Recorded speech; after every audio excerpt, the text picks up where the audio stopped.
আসসালামু আলাইকুম। আমি মোহাম্মদ ইমাম হাসান কৃষ্ণা এগ্রো কোয়েল ফার্ম থেকে বলছি। আমি মূলত আজ থেকে প্রায় 3 বছর আগে কোয়েল খামার শুরু করি। তো কোয়েল খামার শুরু করতে গিয়ে মূলত আমি অনেক ধরনের বিপদের সম্মুখীন হয়েছি। প্রাথমিক অবস্থায় আমি মূলত ডিম থেকে আমি এই কোয়েল খামারটা শুরু করি। আমি কখনো কারো থেকে বাচ্চা এনে মূলত আমি কোয়েল খামার শুরু করি নাই। আমি এক বাইরে থেকে 50 পিস ডিম আনছিলাম। আমি মূলত আপনার 50 পিস ডিম এনে তারপরে আপনার মূলত ছোট একটা ইনকিউবেটারে ডিমগুলা দিছিলাম। তো ডিমগুলা দেওয়ার পরে আমার ওখান থেকে প্রায় 20-25টা বাচ্চা মূলত ফুটছে। ওই বাচ্চা থেকে প্রায় 15টা পাখি আমাদের সর্বশেষ ঠিক ছিল, কারণ তখন আমরা খামার সম্পর্কে কিছু বুঝতাম না, ব্রিডিং কী জিনিস বুঝতাম না।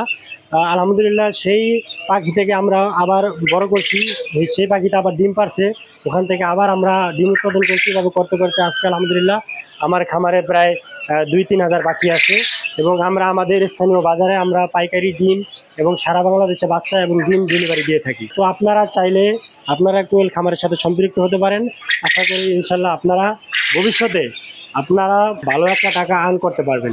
অবশ্যই আপনারা ভালো খামারি এবং ভালো একজন সৎ খামারি দেখে আপনারা পাখি ক্রয় করবেন, কারণ এই খামার সেক্টরটা এতটাই বর্তমানে মানুষ প্রতারণা করে ফেলছে যে আপনার 10 দিনের পাখিটা 15 দিন করে তারপরে বিক্রি করতেছে, 15 দিনের পাখিটা 20 দিন করে বিক্রি করতেছে। এভাবে মূলত প্রতারণা হচ্ছে। সেই ক্ষেত্রে আপনাকে অবশ্যই বয়স অনুযায়ী আপনার পাখিটা ওয়েটটা আপনার সরাসরি মেপে আপনি সবসময় চাইবেন যে খামারে এসে সরাসরি নিজ হাতে পাখিটা ধরে নিতে পারবেন। তাহলে আশা করি ইনশাল্লাহ আপনি ভবিষ্যতে ভালো কিছু করতে পারবেন।